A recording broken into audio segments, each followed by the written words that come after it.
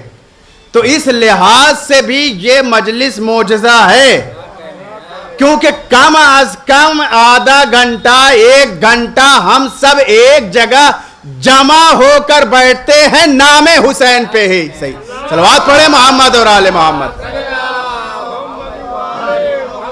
ایک دوسرے کے پہلو میں بیٹھتے ہیں. یہ مجلس جو ہے بہت معتبر چیز ہے. اس کو ہلکے میں نہ لیا کریے کہ بس یہ ایسے ہی عام آدھا گھنٹہ 1 گھنٹہ کوئی ذاکر آ کے تقریر کرے گا اس کے بعد چلا جائے گا. نہیں، اس کے درمیان آپ سے زیادہ ہم معتبر نہیں ہیں.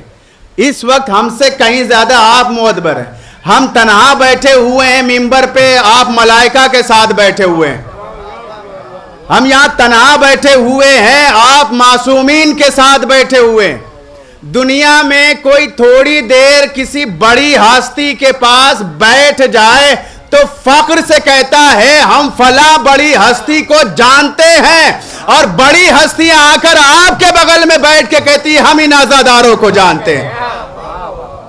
تو آپ معتبر ہیں کہ نہیں؟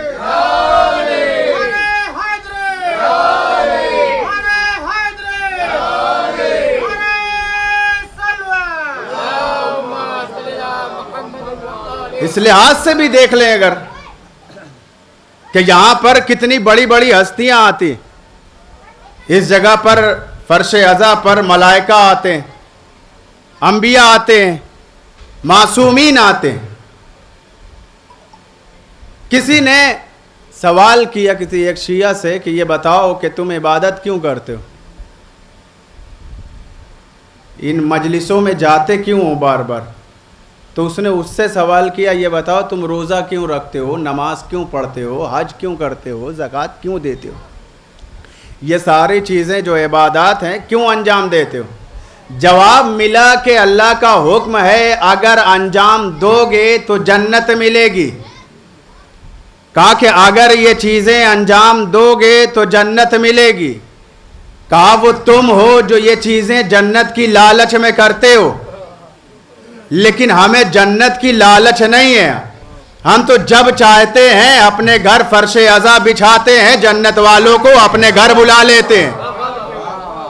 جب چاہتے ہیں فرش عزا بچھاتے ہیں. بھائی ہمارا تو عقیدہ ہے کم از کم یہ کہ فرش عزا بچھتی ہے تو جناب سیدہ آتی ہیں، رسول خدا آتے ہیں، چہاردہ معصومین آتے ہیں، ملائکہ آتے ہیں، یعنی جنت والے جنت چھوڑ کر یہاں چلے آتے. اب سوال یہ ہوا، اس نے یہ کہا شیعہ نے کہ بھیا ہمیں جنت کی ضرورت نہیں ہے، ہم جن کے لیے جنت میں جانا چاہتے ہیں وہ خود ہمارے گھر آ جاتے ہیں، پھر ہم جنت میں جا کے کریں گے کیا؟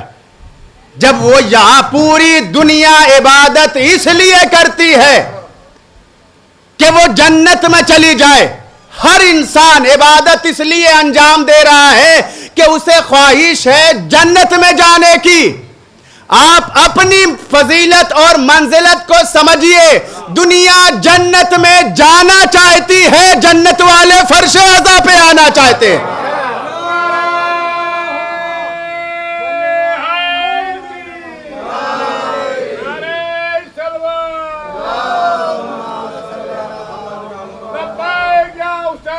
لبیک یا حسین، لبیک یا حسین، لبیک یا حسین. اللہم صلی علی محمد والے. مولا سلامت رکھے آپ کو. یہ جنت ہے، جنت کا حصہ ہے. ایسے ہی نہیں جنت والے جنت چھوڑ کے کسی عام. دیکھیے ہر انسان، اگر کوئی عام انسان دنیا کا جو ہے اگر کسی بلند مقام پہ پہنچ جائے، بلند درجے پہ پہنچ جائے، اس سے کہا جائے کہ تم پستی پہ جاؤ،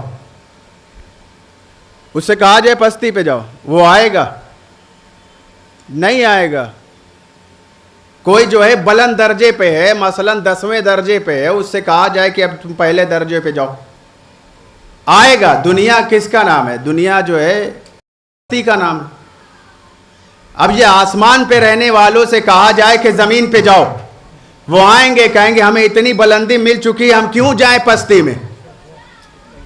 لیکن دیکھیے دنیا کو جنت سے بھی کہیں اعلیٰ بنا دیتا ہے یہ فرش اعظم، کہیں اعلیٰ۔ اسی لیے تو اعلیٰ پہ رہنے والے، منزل بلندی پہ رہنے والے اپنی بلندی چھوڑ کر اس پستی پہ آتے ہیں، پستی سمجھ کر نہیں آتے ہیں، بلکہ دنیا کے جتنے اعلیٰ علیین ہیں جن کے لیے خدا نے کہا تھا کہ تم نے اپنے آپ کو بڑوں میں سمجھ لیا ہے، تو اس نے کہا بڑوں میں ہم نے نہیں سمجھا ہے۔ اس کا مطلب کوئی ذات وہاں موجود تھی جو بڑوں میں تھی، جب وہ ذات آسمان چھوڑ کر فرش عزا پہ آنے لگی تو سب بلند درجے والے آسمان چھوڑ چھوڑ کے فرش عزا پہ آنے لگے۔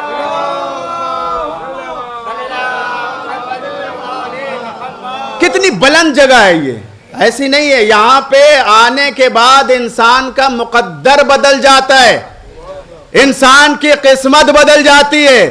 انسان چاہے جتنا چھوٹا ہو، غریب ہو، ناچار ہو، فقیر ہو، فرش عزا اسے برابری میں لا کے کھڑا کر دیتا ہے۔ فرش عزا اب آپ دیکھیے کہ کوئی بھی ابھی پیچھے سے لوگ آ رہے ہیں، مثلاً ابھی اس دور میں دیکھا جائے تو مسلمانوں کو سب سے زیادہ پیچھے کرنے کی کوشش ہو رہی ہے، کسی طریقے سے ان کو پیچھے کر دیا جائے۔ ہر ایک انسان اسی میں لگا ہوا ہے کہ کیسے بھی ان کو پیچھے کیا جائے۔ دیکھیں جو شے آگے جا رہی ہوتی ہے لوگ ان کے پیچھے ہوتے ہیں، انہیں پیچھے کر کے آگے جانے کی کوشش کرتے ہیں۔ لیکن فرش عزا ہمیں یہ سکھاتا ہے کہ آگے والوں کو پیچھے کر کے آگے جانے کی کوشش نہ کرو، آگے جانا چاہتے ہو تو آگے والوں کو بڑھا کے آگے جانے کی کوشش کرو۔ یہ ہمیں فرش عزا سکھاتا ہے۔ ابھی ہر آنے والا جہاں پوری دنیا آپ کو پیچھے کرنا چاہتی ہے، فرش عزا آپ کو آگے دیکھنا چاہتا ہے۔ ہر آنے والا جو بھی آئے گا وہ پیچھے بیٹھے گا تو آگے والے سے کہے گا تھوڑا اور آگے بڑھو۔ وہ یہ نہیں کہے گا کہ پیچھے آؤ ہمیں آگے جانا، نہیں، بلکہ کیا کہتا ہے؟ تھوڑا اور آگے بڑھو، ہمیں بھی آگے بڑھنا ہے، تھوڑا اور آگے بڑھو، ہمیں بھی آگے بڑھنا ہے۔ اس کا مطلب کیا ہے؟ امام حسین اپنے شیعوں کو پیچھے دیکھنا نہیں چاہتے، بلکہ امام حسین یہ چاہتے ہیں کہ ہمارا شیعہ ہر میدان میں آگے نظر آئے، ہمارا شیعہ ہر میدان میں آگے نظر آئے، وہ پیچھے نہ جائے، آگے رہے۔ اس لیے ہمارے یہاں کہا جاتا ہے کہ آگے بڑھیے، آگے بڑھیے، یعنی آپ ہر میدان میں کوشش کریے کہ ہم آگے بڑھیں۔ یہ فرش عزا ہے، بڑی معتبر جگہ ہے۔ یہاں آنے کے بعد انسان کی قسمت بدل جاتی ہے۔ آپ دیکھیے فرش عزا قسمت کیسے بدلتا ہے۔ یہاں پہ بیٹھنے والا مجلس کا جو کرا رہا ہوتا ہے وہ چاہے جتنا بھی غریب ہو، مجلس میں آنے والے چاہے جتنے بھی امیر ہو، وہ سال بھر دوسروں کے سامنے ولو ہاتھ پھیلاتا رہا ہو، لیکن یہ مجلس امام حسین کی دین ہے۔ جو سال بھر اسے دے رہے ہوتے ہیں وہ مجلس کے بعد اس کے سامنے ہاتھ پھیلائے کھڑے ہوتے ہیں، اس کے سامنے ہاتھ پھیلا کے کہتے ہیں ہمیں دے دو، ہمیں دے دو، ہمیں دے دو۔ یہ معجزہ نہیں تو اور کیا ہے؟ امام حسین یہی بتانا چاہتے ہیں کہ دنیا میں کوئی غریب نہیں ہے، حقیر نہیں ہے، کسی کو حقیر نہ سمجھو۔ فرش عزا پہ آنے کے بعد انسان بلندی پاتا ہے۔ بڑے سے بڑا بھی فرش عزا پہ آتا ہے وہیں بیٹھتا ہے، غریب سے غریب بھی فرش عزا پہ آتا ہے تو وہیں بیٹھتا ہے۔ اور یہی ایک در وہ ہے کہ جہاں پر کسی کو منع نہیں کیا جاتا کہ آپ نہیں آ سکتے، آپ نہیں آ سکتے، حالانکہ اللہ کے گھر میں قید ہے، اللہ کے گھر میں قید ہے کہ فلاں نہیں آ سکتے، فلاں نہیں آ سکتے، قید ہے۔ کون جائے گا؟ کہ صرف مسلمان۔ لیکن یہاں پہ وہ بھی قید نہیں ہے، یہاں پہ جس کا جی چاہے وہ امام حسین کے در پہ آ جائے۔ کوئی منائی ہے؟ کوئی باہر کھڑا ہوتا ہے منع کرنے کے لیے آپ کون ہیں، کہاں سے آئے ہیں، کوئی نام پتہ یہ سب کوئی پوچھنے کے لیے کھڑا نہیں ہوتا. کیوں؟ کیونکہ یہ ایسے بادشاہ کا دربار ہے کہ جہاں ہر کوئی آ سکتا ہے اپنے مرادوں کی جھولیاں لے کر.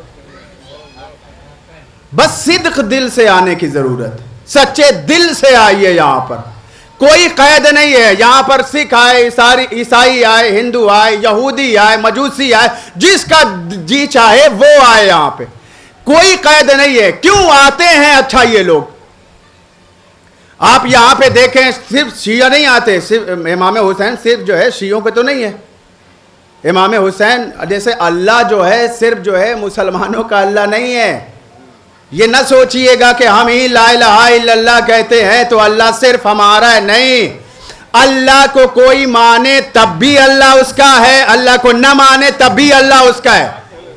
اب یہ تو ایک اور بات ہے کہ جیسے ماں باپ کے بچے جو ہے وہ نالائق ہو جاتے ہیں، ویسے ہی دنیا میں کچھ بندے ہیں جو نالائق ہو جاتے ہیں، وہ اپنے ہی خالق اور مالک کو بھول جاتے ہیں. یہ بتائیے بچے اگر یہ کہہ دیں کہ ہمارے والدین نہیں ہیں تو ان کے والدین نہیں ہوتے؟ وہ کہا نہیں، وہ تو پھر بھی انہی کے والدین ہوتے ہیں. اگر سگے بچے کہہ دیں کہ ہمارے والدین نہیں ہیں، اکثر ہوتا ہے کہ ہمارے والدین نہیں ہیں، لیکن یہ بتائیے نالائق ہو گیا ہے تو کیا اس کے والدین نہیں ہیں؟ وہ کہا نہیں، پھر بھی وہ اس کے والدین ہیں.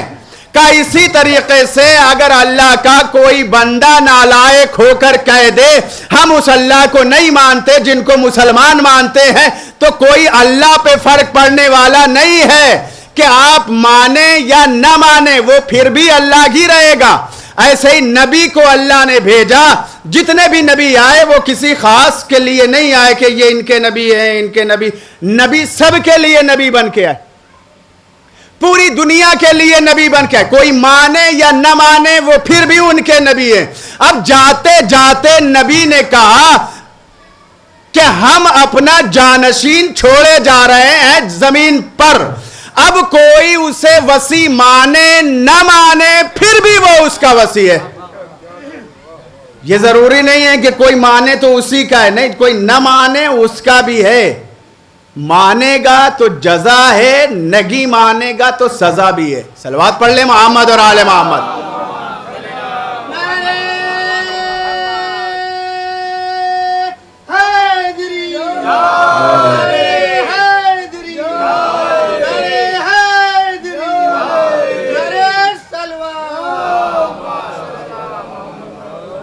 یہ فرش عزا بڑی معتبر جگہ ہے. یہاں کسی کو بھی منع نہیں کیا جاتا. کوئی بھی آئے، اور آنے والوں سے اکثر لوگ یہ کہتے بھی ہیں اور یہ پوچھتے بھی ہیں کہ بھیا آپ کہاں جا رہے ہیں. مثلا کوئی ہندو آ رہا ہو تو اس سے کہتے ہیں آپ کیوں جا رہے ہیں؟ امام حسین آپ کے نہ گرو ہیں، نہ رہبر ہیں، نہ امام ہیں، پھر آپ کیوں جا رہے ہیں مجلس میں؟ کوئی یہودی آ رہا ہے، اس سے کہہ رہے ہیں کہ آپ کیوں جا رہے ہیں؟ امام حسین آپ کے گرو ہیں، آپ کے رہبر ہیں، آپ کے امام ہیں، آپ کے خلیفہ ہیں، آپ کے سرپرست ہیں، آپ کیوں جا رہے ہیں مجلس میں؟ ہر ایک سے یہی سوال ہوتا ہے کہ آپ کیوں جا رہے ہیں. ہر ایک کا جواب ایک ہی ہوتا ہے.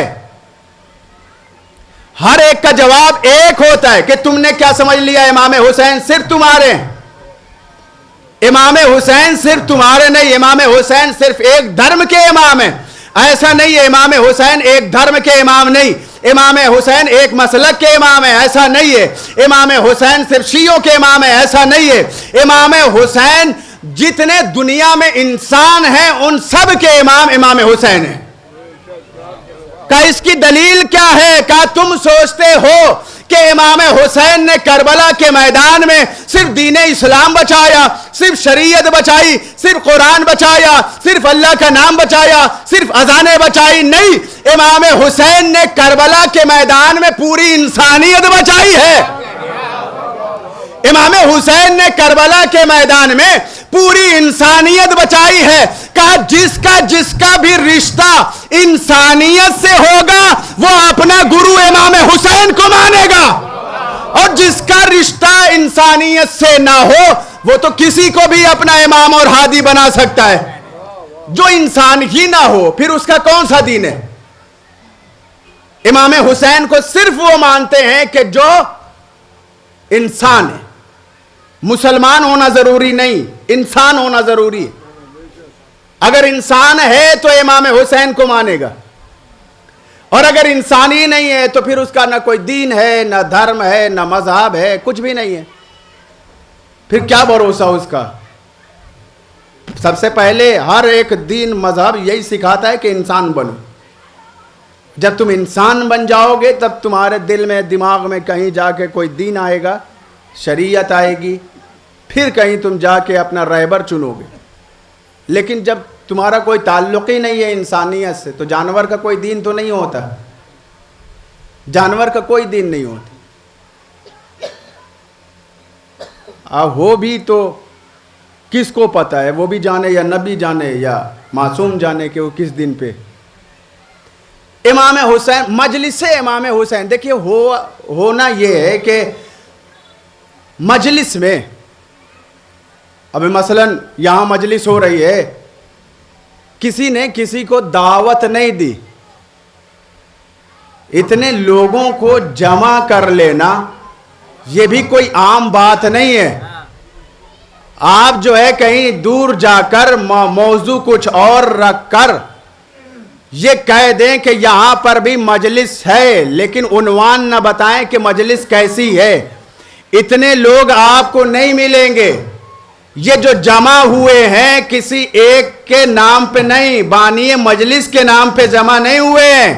اتنے لوگ جمع ہوئے ہیں امام حسین کے نام پر، یہی ثبوت دینے کے لیے کہ جو بھی امام حسین کے دامن کو تھامے رہے گا انسان رہتے دنیا تک اسے انسان مانتا رہے گا. صلوات پڑھیں محمد اور آل محمد پر.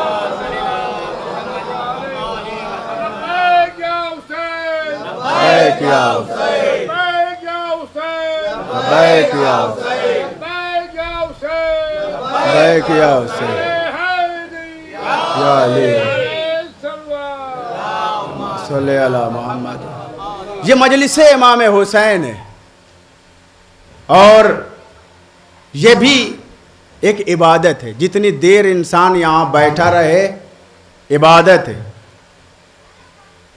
یہاں خاموشی کے ساتھ بھی اگر بیٹھا رہے، کچھ نہ بھی بولے، صرف بیٹھ کے سنتا رہے تب بھی عبادت ہے.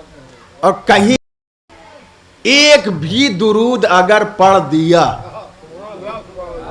زیادہ کی قید نہیں لگائی گئی ہے، ایک بھی اگر سچے من سے پڑھ دیا تو پھر یہ سمجھ لیں ساری کی ساری عبادت ایک طرف، یہ درود آپ کا ایک طرف کھڑا ہوگا.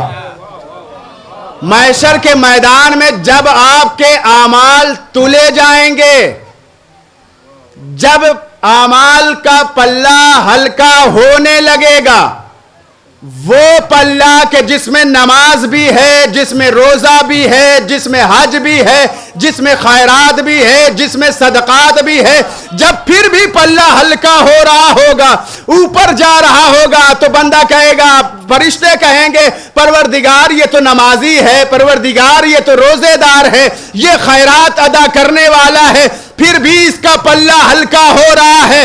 اللہ کہے گا وہ عبادت لے کر آؤ کہ جو یہ مجلس میں بیٹھ کے پڑھا کرتا تھا. اللہ وہ عبادت کیا ہے؟ کہا وہ محمد اور آل محمد پہ درود صرف ایک رکھا جائے گا، پلہ نیچا ہو جائے گا، یعنی پلہ بھاری ہو جائے گا.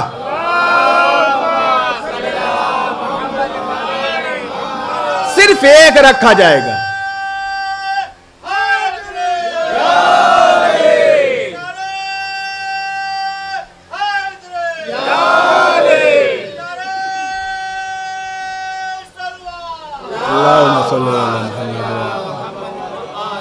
یہ درود کی طاقت ہے. جہاں ساری عبادتیں آپ کا ساتھ چھوڑ رہی ہوں گی، یہ درود ہے جو آپ کا ساتھ دے گا. اور یہ بھی جان لیں ساری عبادتوں میں شامل بھی ہے. چھوڑ کے آپ چاہیں عبادت کریں نہیں ہوگی، شامل کرنا ہی پڑے گا، ورنہ آپ کی عبادت آپ ہی کے منہ پہ ماری جائے گی. کہا جس عبادت میں محمد اور آل محمد نہ ہو وہ عبادت نہیں ہے. اگر آپ چاہتے ہیں آپ کا اعمال جو ہے عبادت بن جائے تو پھر محمد اور آل محمد کو شامل کرنا پڑے گا. دنیا میں مانے یا نہ مانے بعد میں جا کر سمجھ میں آ جائے گا. کاش ہم ان کا دامن تھام لیتے. ہر ایک نے آپ کا ساتھ یہاں تک دینے کو کہا ہے.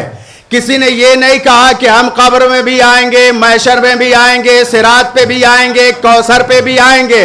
صرف اہل بیت ہیں جنہوں نے کہا ہے پریشان نہ ہونا.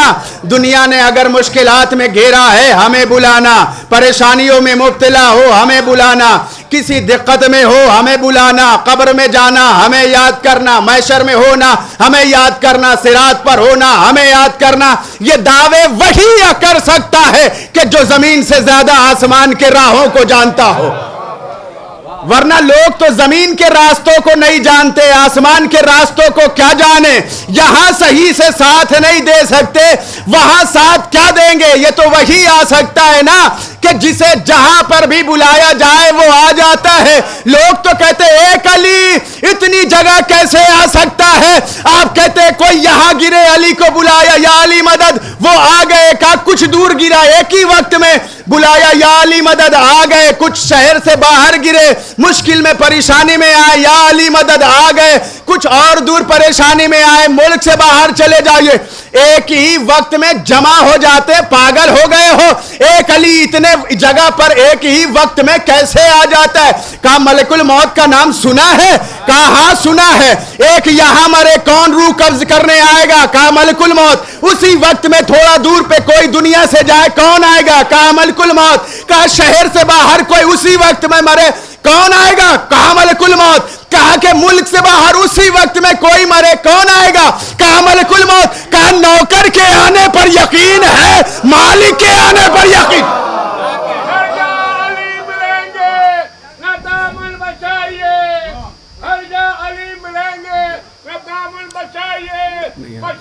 آواز تھوڑا زیادہ کھینچ رہا ہے.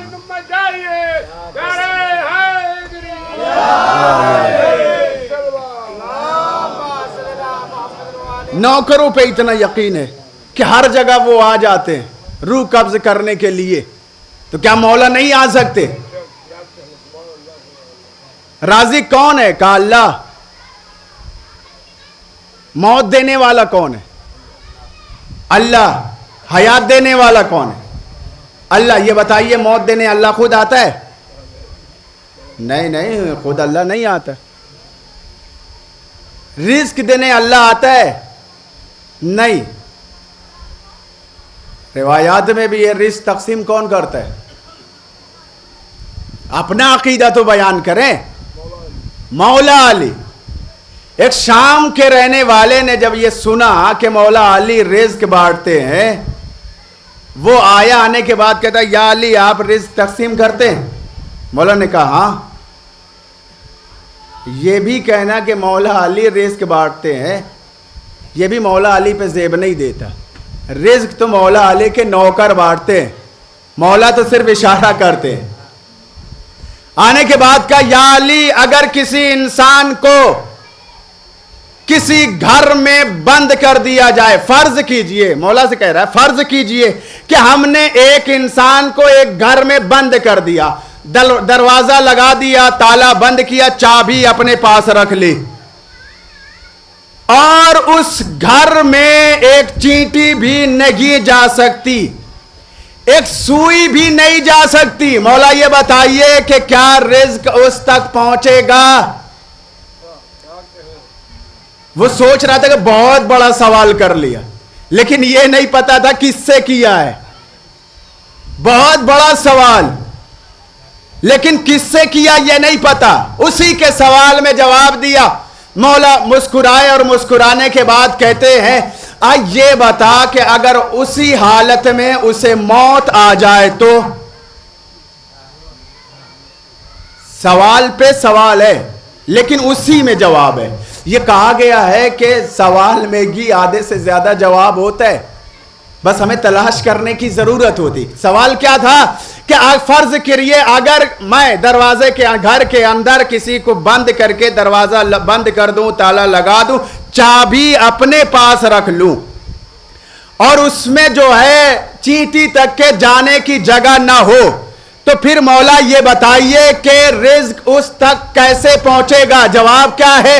اگر اسی حالت میں اسے موت آ گئی تو مولا نے کہا کہ یہ بتا اسے موت آئے گی کہ نہیں آئے گی؟ اس نے کہا مولا موت تو ضرور آئے گی۔ اس نے کہا مولا نے کہا موت آئے گی کیسے؟ دروازہ تو نے بند کیا، تالا تو نے لگایا، چابی تیرے پاس ہے۔ اس نے کہا مجھے پتا نہیں کہ کیسے آئے گی، لیکن موت آئے گی، دروازہ چاہے بند رہے، تالا چاہے لگا رہے، چابی چاہے جہاں رہے، پھر بھی موت آئے گی۔ مولا نے کہا ملک الموت آئیں گے کیسے؟ کہا مولا نہیں پتا کیسے آئیں گے، مگر موت آئے گی۔ مولا نے کہا جس طریقے سے ملک الموت اس تک پہنچ سکتے ہیں ویسے ہی رزق بھی اس تک پہنچے گا۔ صلوات پڑھے محمد۔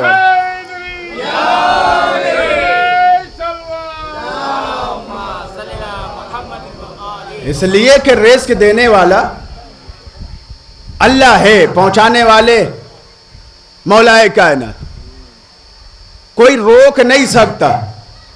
ایک دوسرے نے آگے سوال کیا کہ یہ شیعہ کہتے ہیں کہ ہمارے یہاں جب کوئی دنیا سے چلا جاتا ہے کہ مولا ان کے ملنے آتے ہیں، قبر کے اندر مولا آتے ہیں ملنے۔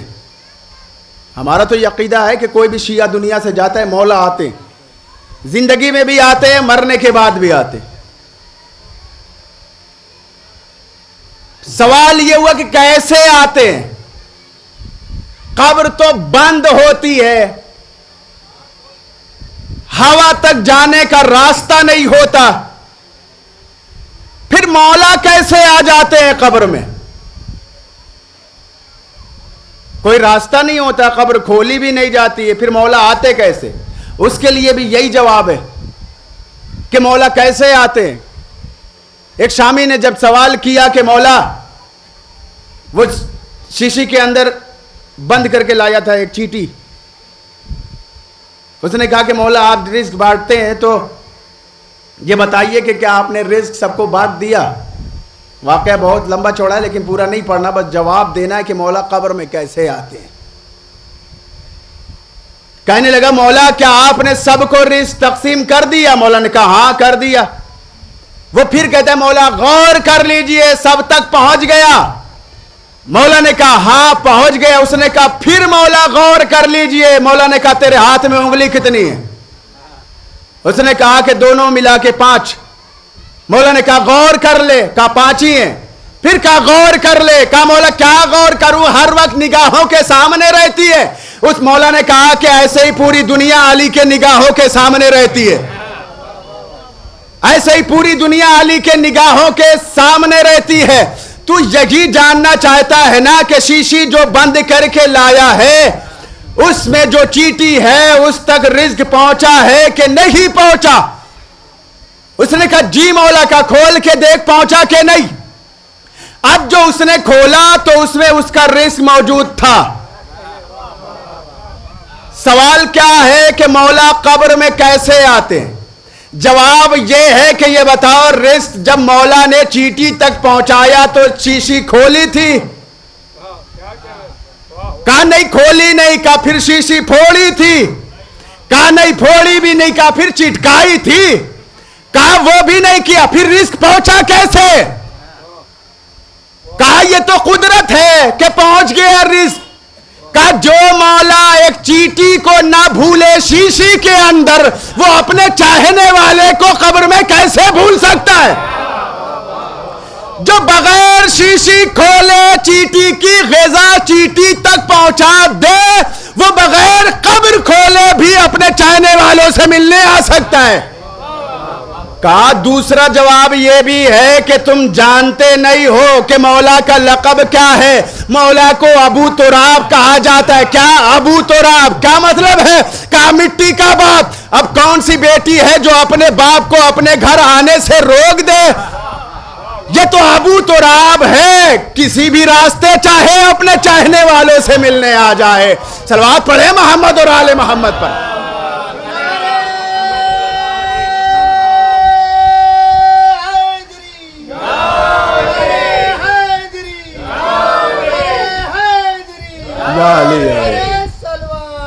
اللہم صلی علی محمد وعلی. دیر تو نہیں ہو رہی، وقت ہے نا ابھی. پھر سے صلوات پڑھ لیں محمد اور آل محمد. اہل بیت کی فضیلت اتنی ہے کہ کوئی شمار نہیں کر سکتا. ایک ایک رات میں جسے ہزار ہزار فضیلتیں دی گئی ہوں، اب کوئی اگر الگ سے آ کر اپنے نام پہ وہ نام جو ہے بدل دے تو یہ اور بات ہے کہ جہاں علی کا نام تھا وہاں پر چینج کر دیا جائے تھوڑا سا کہ فضیلت ان کے میں. دیکھیے جو جسے عزت اللہ دیتا ہے وہ عزت تو انسان نہیں پا سکتا. اس لیے کہ اہل بیت اطہار کو جو عزت ملی ہے وہ دنیا والوں کی دی ہوئی نہیں ہے. دنیا والوں کی دی ہوئی ہوتی تو دنیا میں ہی ختم ہو جاتی، لیکن یہ اللہ کی دی ہوئی عزت ہے، اللہ کا دیا ہوا مرتبہ ہے. جتنی بھی آپ حدیثیں دیکھیں اہل بیت کے شان میں، سب پر آپ کو دوسری حدیث، تیسری حدیث، چوتھی حدیث ضرور ملے گی. اگر یہ کہا گیا کہ مولا علی نے حالت رکوع میں انگوٹھی دی تو 70 حدیثیں اور بھی ملیں گی. اس لیے کہ کسی صاحب نے شاید 70 انگوٹھیاں دے کے رسول سے پوچھا تھا کوئی آیت آئی؟ نبی نے کہا نہیں، ابھی اللیف بھی نہیں آیا. یعنی 70 انگوٹھی بھی گئی اور آیت بھی نہیں آئی. شاید کوئی آ جاتی. مولا علی جنگ میں لڑے تو لوگ جاتے بھی شاید اس لیے تھے کہ کہیں کسی آیت میں نام آ جائے کہ یہ بھی گئے تھے، لیکن لڑنے والے اور ہوتے ہیں، پیچھا کرنے والے اور ہوتے ہیں. دشمنوں کو بھی یہ پتہ تھا کہ علی پیچھا نہیں کرتے. جب وہ پیچھے آتے کسی کو دیکھتے تھے تو سمجھ جاتے تھے کہ یہ علی نہیں. پھر وہ بھاگتے نہیں تھے، پلٹتے تھے. اور پھر جب وہ پلٹتے تھے، آگے بتانے کی تو ضرورت نہیں ہے نا. صلوات پڑھ لے محمد اور آل محمد پر. مولا علی کے لیے جتنی حدیثیں نبی نے فرمائی ساری حدیثیں جو ہے کہا کہ علی تمہاری مثال کعبے کی ہے تو اس میں بھی فلاں کی مثال کعبے کی ہے. کہا علی کا چہرہ دیکھنا عبادت تو اس میں بھی، علی کا ذکر کرنا عبادت تو اس میں بھی. علی آپ شہر علم کے دروازہ ہیں تو وہاں پر ایسی حدیث ہے کہ یہاں بیان بھی نہیں کر سکتے ہیں. ایک سے ایک حدیثیں جو ہیں، اور ایک حدیث تو نبی کے زمانے میں گڑ دی گئی تھی جس کا کارڈ بھی نبی نے ہی کیا. جب نبی نے فرمایا الحسن والحسین سیدہ شباب اہل الجنہ، حسن اور حسین جنت کے جوانوں کے سردار ہیں. جب نبی نے یہ فرمایا تو ایک حدیث ظاہر ہوئی، کس نے کی یہ تو نہیں پتا. اب بیان بھی نہیں کرنے والے کہ کس نے کی. کبھی آپ لوگ بھی تھوڑا سا کوشش کر لیا کریے، اشارہ ہم نے کر دیا، ڈھونڈ لیجئے گا آپ لوگ. ایک حدیث جو ہے اور آئی، وہ حدیث ترجمہ بیان کرے. وہ حدیث یہ ہے، نبی نے کہا کہ میرے حسن اور حسین جنت کے جوانوں کے سردار ہیں. تو حدیث یہ گڑی گئی کہ فلاں صاحب جنت کے بوڑھوں کے سردار ہیں. یہ حدیث گڑ دی گئی فوراً. یہ صحیح ہے، جنت میں جوانوں کے سردار یہ ہیں تو پھر بوڑھے بھی جائیں گے نا، تو ان کا بھی تو کوئی سردار ہونا چاہیے. کہا کہ فلاں صاحب بوڑھوں کے سردار ہیں. نبی کے پاس کچھ صحابہ آئے، آنے کے بعد جو سچے صحابہ تھے وہ آئے اور آنے کے بعد کہنے لگے یا نبی اللہ آپ نے یہ فرمایا حسن اور حسین جنت کے جوانوں کے سردار ہیں؟ کہا ہاں فرمایا. کہا پھر آپ نے یہ بھی فرمایا ہوگا کہ فلاں صاحب بوڑھوں کے سردار ہیں؟ کہا نہیں یہ نہیں فرمایا. کہا یہ نہیں کہا، بس یہ کہا ہے کہ حسن اور حسین جنت کے جوانوں کے سردار ہیں.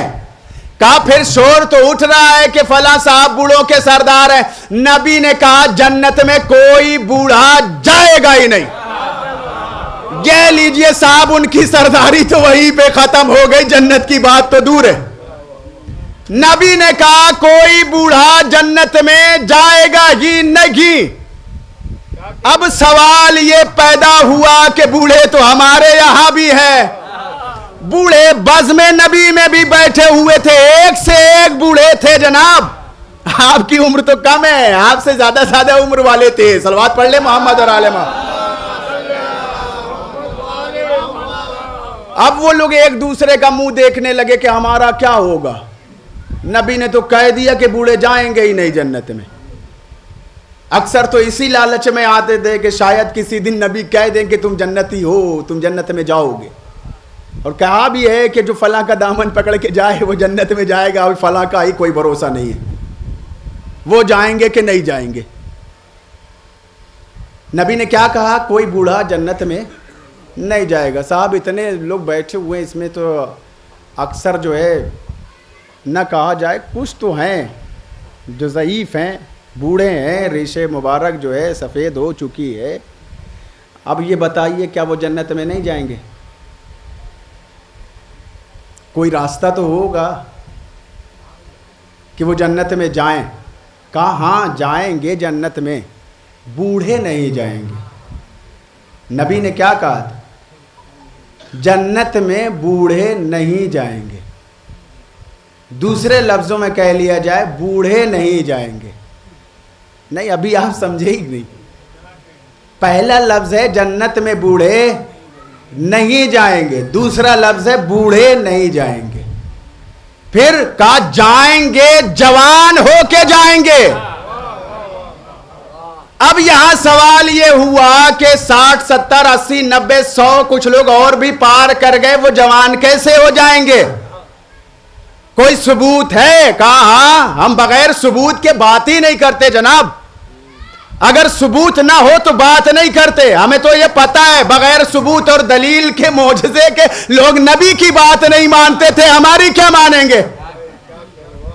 بغیر ثبوت کے معصومین کی بات نہیں مانی گئی تو پھر ہماری کیسے مانی جائے گی؟ کیا ثبوت ہے؟ کیا تاریخ میں ایک واقعہ ملتا ہے، وہ واقعہ ہے زلیخا کا، ہے کہ نہیں تاریخ میں؟ کہا ہاں تاریخ میں موجود ہے. کہا پھر آپ نے پڑھا ہوگا کہ ایک دن جب زلیخا بوڑھی ہو چکی تھی تو زلیخا کی جوانی پھر سے پلٹی. سنا ہے کہ نہیں؟ کہا ہاں ہم نے سنا ہے کہ زلیخا کی جوانی پلٹی. اب مسئلہ یہ ہے کہ جوانی پلٹی کیسے؟ ایک دن جناب یوسف نے کہا اے زلیخا یہ بتاؤ کہ تم ہم سے اتنی محبت کیوں کرتی ہو؟ کہ ایک تو آپ کے جیسا ہم نے دنیا میں کسی کو دیکھا ہی نہیں. نبی ہوتا ہی وہ ہے کہ جو دنیا میں ہر فضیلت اور مرتبے میں سب سے بلند ہو، اس کے جیسا دنیا میں کوئی نہ ہو. کہا اے یوسف تمہارا کمال دنیا والوں کے کمال سے الگ ہے، تمہارا جمال دنیا والوں کے جمال سے الگ ہے، تمہاری خوبصورتی دنیا والوں کی خوبصورتی سے الگ ہے. جناب یوسف نے کہا بس تو نے میری خوبصورتی دیکھ کر، میرا جمال دیکھ کر ہم سے محبت کر بیٹھی. کاش کہ تو نے آخری نبی کا زمانہ درک کر لیا ہوتا تو تجھے پتا ہوتا کہ میرا آخری نبی کتنا خوبصورت ہے. زلیخا نے فوراً سوال کیا کتنا خوبصورت؟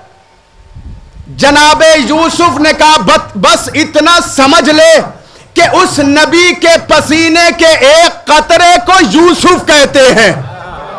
نہیں یہ بہت بڑا جملہ تھا، آپ نے آسانی سے سن لیا، اس لیے کہ ہم نے آرام سے پڑھ دیا۔ اس نبی کے پسینے کے قطرے کو یوسف کہتے ہیں۔ اپنے جیسا نبی کو کہنے والوں، جس نبی کے پسینے کو یوسف کہتے، بھیا ہمارا اور آپ کا پسینہ زمین پہ گرے جراثیم بنتا ہے، نبی کا پسینہ گرے یوسف جیسا حسین بنتا ہے۔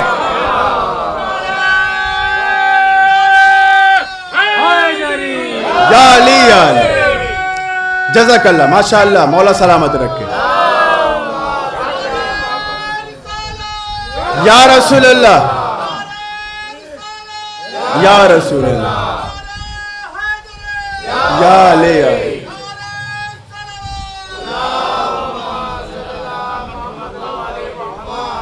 جیسے ہی نبی نے کہا، نبی یوسف نے،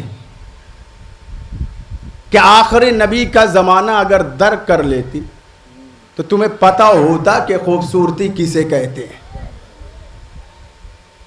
تمہیں یہ پتہ ہو جاتا کہ خوبصورتی اور جمال کسے کہتے ہیں۔ اس کے جیسا کمال کسی کا نہیں، اس کے جیسا معجزہ کسی کا نہیں، اس کے جیسا جمال کسی کا نہیں، اس کے جیسا حسن کسی کا نہیں۔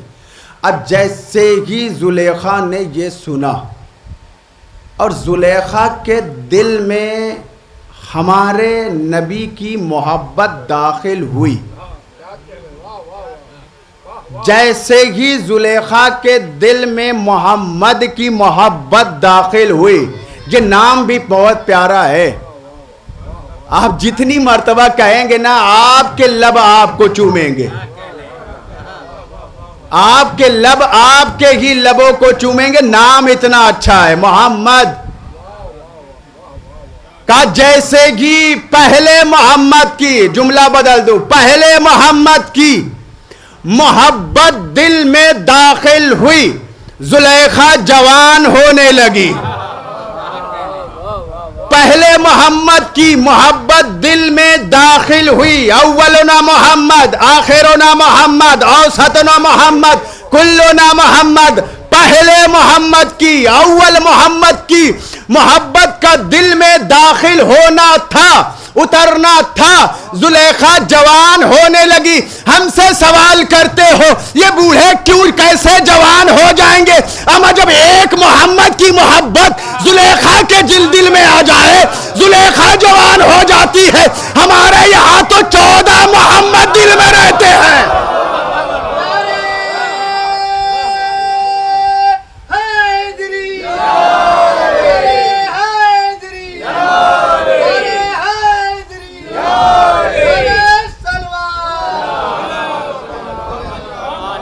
ہمارے دل میں تو 14 محمد رہتے ہیں۔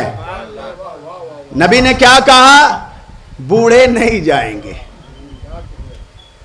دوسرا کوئی سمجھا ہی نہیں۔ دوسرا جملہ یہ ہے کہ جوان ہو کے جائیں گے، جنت میں بوڑھے نہیں جائیں گے، جوان ہو کے جائیں گے۔ اب ایک مسئلہ یہ ہے کہ اتنے گنہگار ہونے کے بعد بھی جنت میں جائیں گے؟ ہمارے اعمال تو ہم جانتے ہیں نا، اتنے گنہگار کا عزادار ہے تو جنت میں جائے گا، اس لیے کہ جناب سیدان کا وعدہ ہے امام حسین سے کہ میں شفاعت کروں گی۔ اس وقت جیسے دنیا خلاف ہے شیعوں کے، ایسے ہی وہاں پر ہمارے اعضاء بھی ہم سے خلافت کریں گے، خلاف ورزی کریں گے۔ ہر ایک ہمارے خلاف ہوگا، یہ ہاتھ ہمارا ہے لیکن ہمارے خلاف ہوگا، وہ کہے گا تم نے اس ہاتھ سے کیا کیا کیا ہے۔ آنکھیں ہماری ہیں لیکن وہاں پہ خلاف ہوں گی۔ آنکھ بھی کہے گا گنہگار ہے، زبان بھی کہے گی گنہگار ہے، لسان بھی کہے گی گنہگار ہے، آنکھیں بھی کہیں گی گنہگار ہے، پیر بھی کہے گا گنہگار ہے۔ جب سب گنہگار کہہ رہے ہوں گے تو ایک تنہا جناب سیدہ ہیں جو کہہ رہی ہوں گے یہ میرے لال کا عزادار ہے۔ صلوات پڑھیں محمد اور آل محمد پر۔ یہ کریم ابن کریم کا در ہے، سخی ابن سخی کا در ہے. یہاں پر کوئی بھی آئے اس کی جھولی خالی نہیں رہتی، بلکہ جب پلٹتا ہے تو جھولی مرادوں سے بھر جاتی ہے. ہمیں یہ پتہ ہے کہ ہمارے اعمال اس لائق نہیں ہیں کہ جو ہمیں جنت میں لے کے جا سکیں. ہمارے اعمال اس لائق ہیں.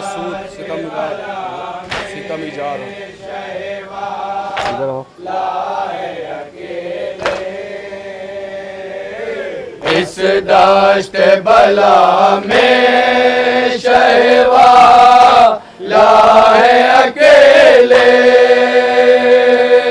ہر سو ستم ایجاد خدا خیر کرے. عاشور کی شب دیتا ہے، عاشور کی شب دیتا ہے.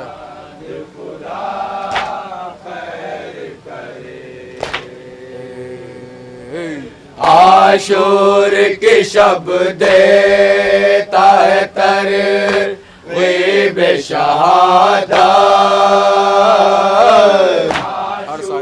ہر صاحب اولاد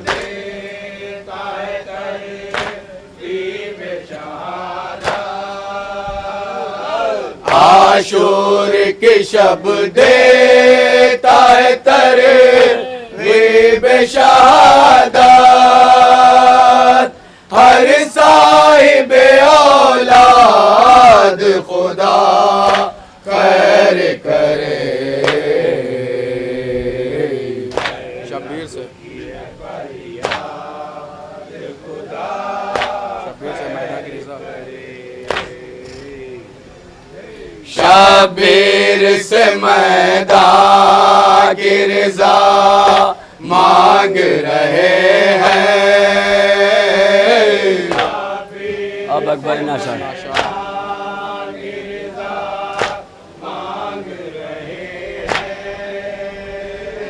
شبیر سے میدان کی رضا مانگ رہے ہیں.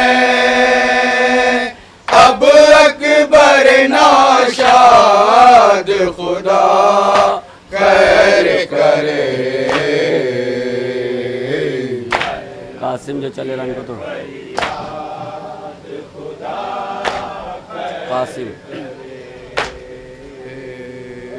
قاسم جو چلے ران کو تو اکبر یہ پکارے. اے بھائی چچا صاحب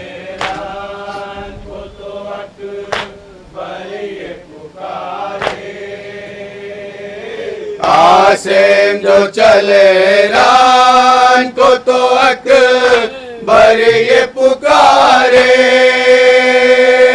اے بھائی چچا زاد خدا خیر کرے.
میں کیسے کروں جینے کی دعا عباس میرا زندہ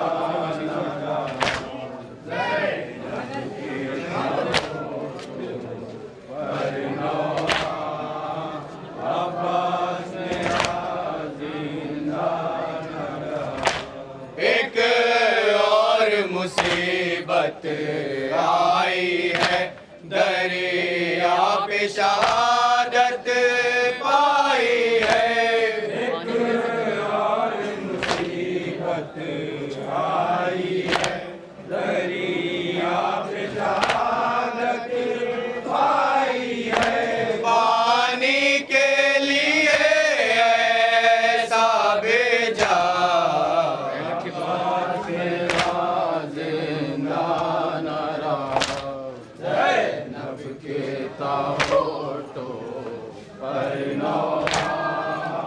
عباس میرا زندہ رحلت کی خبر جب پائے گی کس درجہ اسے تڑ پائے گی رحلت کی خبر جب پائے گی کس درجہ اسے تڑ پائے گی کیا حال سکینہ کا ہوگا عباس میرا زندہ نہ رہا زینب کے کا فوٹو پر لوہا عباس میرا زندہ نہ رہا خیمے میں فقط آیا ہے علم سر پیٹ رہے ہیں اہل حرم خیمے میں فقط آیا ہے علم سر پیٹ رہے ہیں اہل حرم دریا کے کنارے ہے لاشا عباس میرا زندہ نہ رہا زینب کے کا فوٹو پر لوہا عباس میرا زندہ نہ رہا عشقوں کو نہ عشرت روک سکا سنتا ہی رہا روتا ہی رہا عشقوں کو نہ